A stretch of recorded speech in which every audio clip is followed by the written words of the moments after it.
Hello, and welcome to the Employee Safety Podcast from Alert Media, where you'll hear advice from experienced industry leaders on how to protect your people and business. I'm Peter Steinfeld. Today, we're exploring how executive protection has evolved from traditional physical security to a proactive discipline built on intelligence and digital risk awareness. Joining us is Steve Hernandez, CEO of the North Group, a global security firm helping organizations and executives manage risk with precision and foresight. Steve shares his perspective on the current state of executive protection, what trends leaders prioritize, and how to build protection programs that align with today's complex risk environment. Here's our conversation.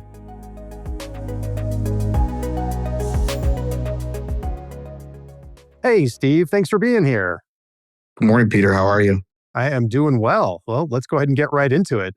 To start us off, how do you define executive protection and what does it mean in today's corporate risk landscape? I think executive protection is a nuance of a service that is evolving today from what it used to be, where it used to be a body man or a driver or an individual that was more of a chauffeur. I think we're seeing an evolution of the thinking and more protective intelligence-based protector, the individual that kind of handles both travel, risk, personal matters. I think it's moving beyond what we've seen historically. I think we're seeing more of an industry shift, if you will. Well, speaking of that industry shift, what changes or trends have you observed over just the last few years that are really influencing corporate executive protection?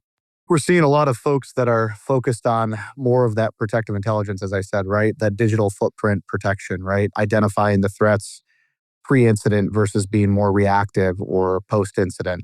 We're seeing a lot more protectors that are elevating their game and getting more training in both protective intelligence, digital sanitization, technical surveillance countermeasures. I think we're seeing more of the technical protector than we've ever seen in today's EP space. So how are all these shifts really influencing the role of security leaders, or maybe more likely the expectations that are placed on protection teams today? From the client standpoint, the client wants the best. I think the client is willing to pay for the best. I think the problem is the gatekeepers to those executives that pick and choose the security, that try to do it within budget.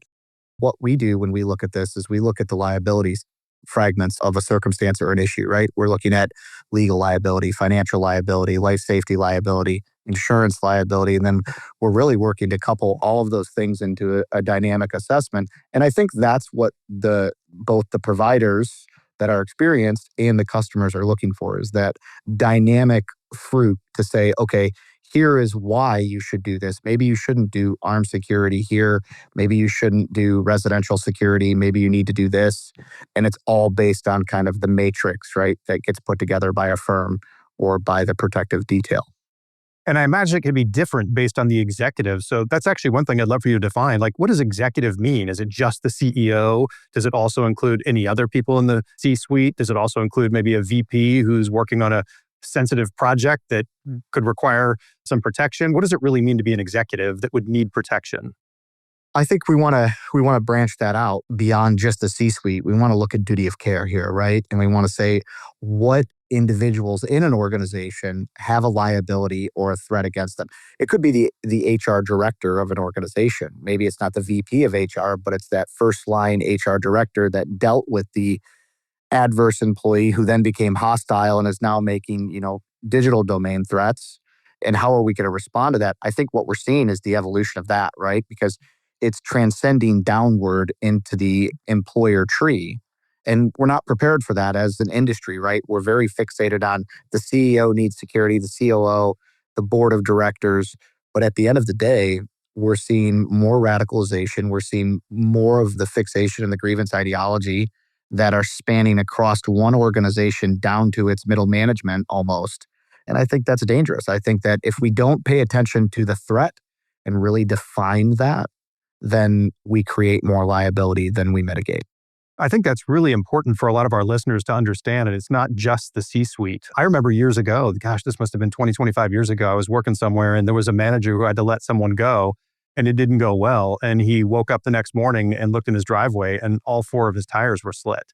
And this is someone who's just a first level manager. So to your point, you have to think like, who's at risk and why in the organization? And let's see if we can get them the appropriate protection. There's so many of these situations, right? I can't even begin to tell you how many we deal with in a year. But what I can say is every single one of them has a different attribute to it, right? There's a different why behind it. There's a different circumstance. There's different atmospherics. There's different personalities. I think everything needs to start with an assessment, right? Whether it's a behavioral threat assessment, a risk assessment, a corporate assessment, we need to really get back to the basics on assessing risk and liabilities and then bring that in totality to the customer market and say, okay, here's what we believe. And I'll give you an example of this. If there's a client that's doing something in Zimbabwe and I don't have a good footprint there, I know a company that does, I'm going to give that to the company that does it well. I'm not going to try to cost plus that up and sub it out, because what's really needed is the detail of that firm on the ground to actually figure out what the liability of that organization is. I think the other side of it is, how do we gauge what the threat matrix of an organization looks like when we aren't performing those risk assessments? How do we dictate that to the protective detail teams, the GSOCs, these global security operations centers that are supposed to monitor a residence? But we haven't really told them. I hear this all the time. My protection detail has never seen a threat report from my protective intel team. Huh. And I actually hear that a lot where those two aren't taught. It's like the CISO and the CSO not talking to each other, right? Because they're siloed. And I think what we need to do as an industry is really work on crossing both the physical, digital, and cyber domains into one converged ideological understanding of, it doesn't really matter where risk comes from. We are assessing all of these domains and we are looking at the criticalities of each one, the exposures, and then liability values. So, how does executive protection fit into a broader enterprise security risk management strategy? Well, that's a great question, Peter. So where I would start is, if you're a corporation, there's some tax advantages to doing what's called a 132 assessment. So you can write off executive protection by doing that assessment as an organization. And what I would say is, if an organization feels that they need security, why not save money on the tax advantage side of it, first and foremost? The next side is, who is running the enterprise security versus the executive's personal security? Is there a need for personal security based on risk? Again, I go back to, and not to sway the question, but I go back to, what's the risk assessment say? What's the threat assessment say? Is there one? Have we done one? Because when we start to look at enterprise level security, we have to understand, obviously, cost, reward, return on investment, these type of things. So the way we do this is we go back to that liability formula and we look at that from the standpoint of, what's the return on investment? What's the cost of those potential liabilities? And I think that organizations are looking at this from two ways. They're looking at it from the standpoint of, if we do this, is it a cost center, or are we putting it towards something that is ultimately reducing our legal liability, financial liability, life safety liability? Ultimately, I think those are the conversations. Now, for organizations that want to start an enterprise security program and say they want to do EP, where I would start is understanding, well, what's the reason? What's the why? I mean, just to make it plain and simple. And organizations that have a critical threat, I think that it's sometimes okay to just jump right into putting somebody on that executive or that C-suite member, that board member, based on the information that we're seeing. Sometimes that happens, right? Where we'll get the call, or an organization gets a call, hey, we need a guy here by 5:00 today. My issue is, a lot of times there's no why. So we send an agent to a location, maybe armed or unarmed, and then there's really no reason. And this is kind of the issue that I see growing in our industry that we're moving away from. We're moving towards that proactive, protective intelligence approach to EP now, which I think is great, because we've had so many instances in the last year where we've seen that executive targeting, we've seen that grievance ideology grow very quickly, where the pathway to violence has been taken so abruptly and the shift is there, but no one identified the mitigation strategies. So I think both communication organizationally, why are we deciding to do security? I think also organizations have to look at this from the perspective of, is this the right time to evaluate, or is the right time to put somebody on the ground and then we'll evaluate later? It's not the same as working a rope line with a celebrity at a red carpet event, right? It's not that. When we talk about corporate security, there's general counsels that need to be involved in that conversation. There's CFOs that need to be involved in that conversation. The hardest person to sell all the time is a CFO because they typically don't understand the why. And that's not typically articulated well from what I hear from the CFOs that I've talked to. So ultimately, showing that return on investment, I think, is number one for an organization, even if they're doing it internally. Say they're starting a GSOC, they're starting an EP program. Is it better to go in-house or out-of-house? I think that really depends on the organization's risk appetite, number one. And then number two, the why. Go back to the why, unpack the why, and then understand, if we do this, what are we mitigating? If you answer those questions on a whiteboard, almost always you'll have an enterprise security program in a few months that's rolled out and operating well. And then ultimately who you put in charge of it. I think that understanding the why is so critical. Not only can it satisfy the CFO potentially, but it also makes that security person more effective in whatever it is they're doing. Imagine if you were told to go to the grocery store and just go buy some stuff. You're like, okay. But if you were told very specifically, here's the recipe I'm trying to cook and I need these 7 things, you're going to be much more effective. So overall, that why is huge. I think that there's a big issue in our space with this, because sometimes we go to fix a problem, but we create a gap, right? So let's say, and I'm going to use the CISO, CSO model, right? So you have physical and cyber. Let's say we have the best cybersecurity as an organization. We're Fortune 10, right? We've got the best. Our physical security, because we have a lot of remote people, but we have a lot of digital footprint work that we do, pharmaceutical, something like that. We do research and development. My physical is met by industry standard, and that's it. And we see a lot of regulatory industry standard security guidelines that are met, say pharmaceutical, critical infrastructure, things like that. But ultimately, if I can't get into that cyber component, I can always make my way through the physical side. I think it's a give and take. And that's one of the big issues I see is, if I want to exploit an executive, all I need is time. So what we do to build most of our enterprise level security programs is we will red team and we will see what the vulnerabilities are. And we'll look at both the physical, the cyber. And we didn't start doing that till about 4 or 5 years ago, where we started saying, hey, we're going to red team this before we actually go in and do our risk assessment. If you look at an organization, how many people come in and out of that organization? What do they do? What are their services? Right? And I look at those avenues from an adversarial standpoint, and now I start to create vulnerabilities. I start to create approaches. If I want to get to that executive, I'm never going to go directly to the executive if I'm a well-trained adversary. I'm going to look at those second and third order avenues of approach and figure out how to exploit that individual based on that. My point is, we have to broaden our horizon when we look at enterprise security. We can't just say, hey, we got a guy, we got a driver, we're done. Because do we have a driver for the children? Do we have a driver for the wife? So from all the red team exercises you've done over the years, from your experience, what are the most important components of an effective program to close some of those gaps? One, who is in the circle, how big that circle is. I'm more concerned about social engineering than anything. I can lock down the digital domain. I can give you a phone that costs X and that phone's secure until you go somewhere across the pond. Then it's probably not. We probably need to get you a new one. I think that's another issue, right? Is digital standardization with travel for executives when they go abroad and when they come back. But I would say that it's really looking at that circle, because that to me is always my greatest concern. And I look at it from the ones that say started with nothing and then made it, and they still have that started from nothing circle. And that concerns me, because what I've watched over the last 15 years is I've watched money change people. I've seen it at a crazy rate. Yeah. Where all of a sudden now that circle that they grew up with in the old neighborhood, and then it starts to convert into, I'm actually needed by this person. So I look at mice, right? So what's people's motives to exploit, right? It's money, ideology, coercion, and ego, or compromise and emotion.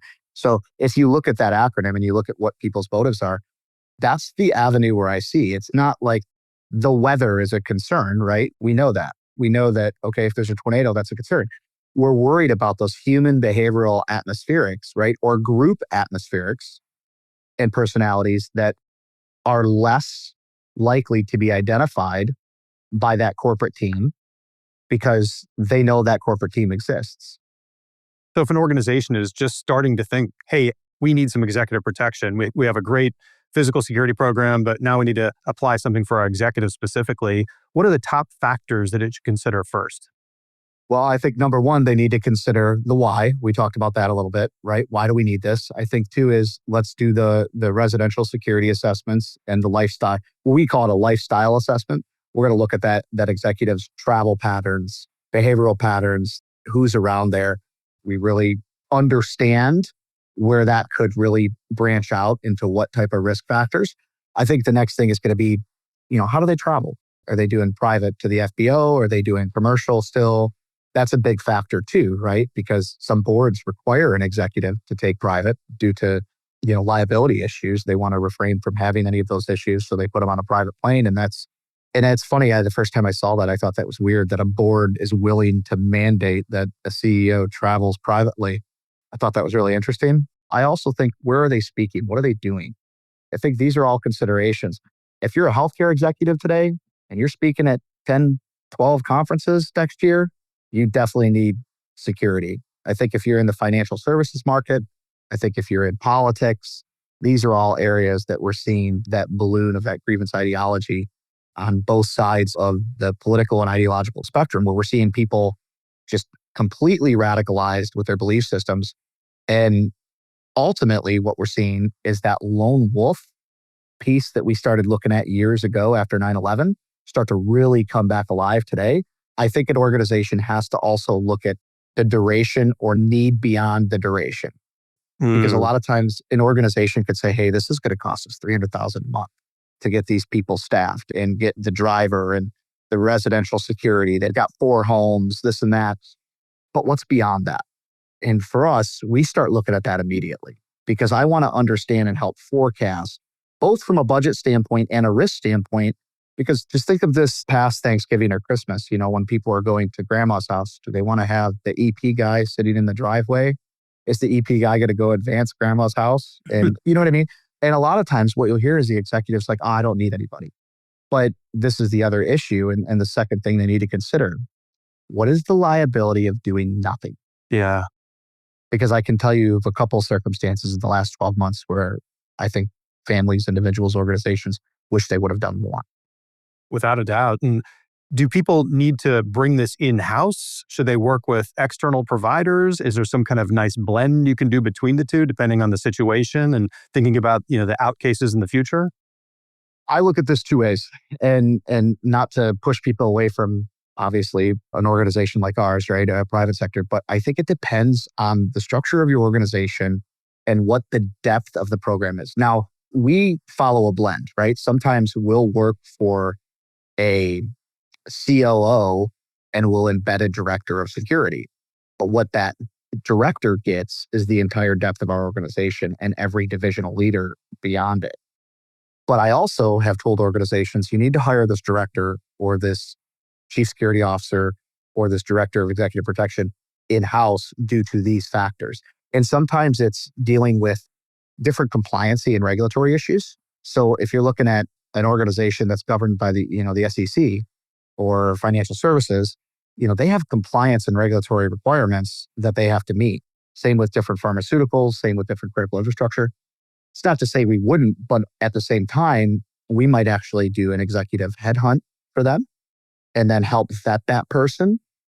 And like a couple organizations we have embedded protective intelligence programs with, and they still call us for their executive protection, but we work in overtime to find them the right people for their in-house side as well. Because I think it's important, depending on the need and depending on the depth of the organization, that they have to look at both options. Something you said earlier too caught my attention, and I want to discuss it just a bit more. Sometimes executives resist having protection, as you mentioned. So how do you approach that conversation when leaders just don't think they need it? So I think a lot of times this is done with a middleman, where there's somebody in between. Let's say 8 out of 10. Somebody in between the executive and the provider of the EP, right? Whether it's an individual in-house or an external partner or whatever. I think a lot of times what's best to do, and what I like to do, whether it's a celebrity client, A-list client, corporate client, I like to sit down and just understand what they're concerned at. And my number one question is, what's keeping you up at night? And that's where I start, right? Ultimately, I think it's the in-between person that will a lot of times say, they don't want it. They're good. But I also have seen it to where they get time back having that driver. They don't have to worry when they're out to dinner because somebody has set up that private room underneath an alias, set up that hotel booking underneath a pseudonym. Part of the job of an EP agent too is to make sure that there's no brand reputational risk to the client. And I think that's another piece that's overlooked a lot because it's not just physical. Brand reputational risk is just as dangerous. Yeah. And that can ultimately create more physical risk if not addressed. So I think that's the biggest issue that I see with the executive not really knowing what they're getting. I also don't think people should have security if they don't need it. I think assess your risk and determine what your physical risk profile is. Maybe you need more digital risk management than you do physical. As organizations evolve, as executives evolve, what we have to do is help them understand what is their risk profile. Because if I look at you as an executive, Peter, and I say, Peter, here's your threat assessment. These are the 5 individuals we've identified. 2 of them live within close proximity to 2 of your speaking engagements. You're going to go, Steve, I need security. What are you doing? Give me a team. But if I don't tell you that, to say, hey, you should think about security. In a board level meeting, the executive's going to be like, why? Well, it's dangerous out there, but the world's dangerous. I mean, these are the kind of conversations that I hear. I think a lot of it is also we don't spend the time to help the executive understand where this could go and how it could escalate and what is the patterns that we're identifying. What concerns me is when no one's telling the executive what their risk is and why we're suggesting it. And I think to answer your question, that's where the decision gets dropped. And that's the hard thing to do. And I think what really differentiates the pros from the amateurs is really sitting down and figuring out what is the why, what are the specifics, and let's protect against that instead of just, hire a guy with a gun. I want a thinker. I want somebody that, and this has always been my philosophy in EP, right? If I have to pull that weapon, I failed at understanding the risk profile before I stepped off the tarmac, before I stepped out of the vehicle. And that's to me is the most critical piece of it. Is also, whether I'm back left or front right of the vehicle, my job is not to watch the principal. I'm looking through the principal, say we're on a rope line, or I'm looking away from the principal in a position or an advantage to be able to move to the principal to egress them out of the area should a situation arise. Also, a lot of times I see when we talk about like crisis response with some of our different EP clients, one of the things that comes up is like, well, where do we go if there's an active shooter in our building? Things like that. Well, every building we go into, we establish a hard room, right? That's just common practice. What's the hard room? Where are we pushing? How are we going to defend it? All of those things. Over the years, it's been funny, right? Working with some different venues and different folks. And they're like, what do you mean? Why? Why would you take them into the bathroom? Well, it's the only door we could lock, right? In the venue. But I think that if you plan for everything, you'll never work a day in your life. And that's the way I look at it, right? Recently, I was speaking at GSX and somebody in the crowd called me Doomsday Steve. That I've done some work with. And it was funny, right? I mean, they were like, yeah, we referred to Steve as Doomsday Steve. And one of the things that I responded with was, I would rather be ready than wish I had planned. Yeah. And that's all in order. I mean, to me, I go to bed just fine. I don't really overthink any of it. Only when I feel like we missed something. And I think when you overanalyze the concerning factors of an executive's, what I would call threat matrix, become obsessed with that so they don't have to. I think that's the key factor. Well, I bet you're full of stories. Is there one that you can actually share with us that highlights the value of executive protection in action? In the myriad of threats that I've seen, one particular client, very well-known political commentator, we had this individual in Michigan, and I went to the stadium where they were speaking as an advance detail. and I met with the manager of operations at the stadium. I had a set of binoculars on the Advance, and I had a rangefinder. And I remember she scoffed and laughed at me. Huh. Well, why do you have a rangefinder? This is about 2 years ago now. And now I look back at that, and this job for me isn't just a job. I mean, it was a calling, because I feel like I've never really been good at anything else. And I was good at this, and I figured out the business side of it as well. But to protect someone, to be the person that is dedicated towards running towards the fire when everybody else is running the opposite direction, I don't think there's a greater legacy to live on than that. And to do it for no fame, no glory, which, none of that is why I do it. Ultimately, that detail was very successful. I brought in a county SWAT team to support it. I had a counter sniper team for that detail. And the greatest threat ultimately came from the rope line. We were very focused 2 years ago on the high angle concerns. And now look at where we're at today. And that's where I want everybody to understand that adversaries know the quick and easy ways to get to the executive. And depending on that adversary's mindset, whether they want to leave that incident or not will depend on a lot of their actions. But if you look beyond the rearview mirror, beyond the windshield, and actually look at what's outside, everywhere you are, you're going to be pretty successful in this space.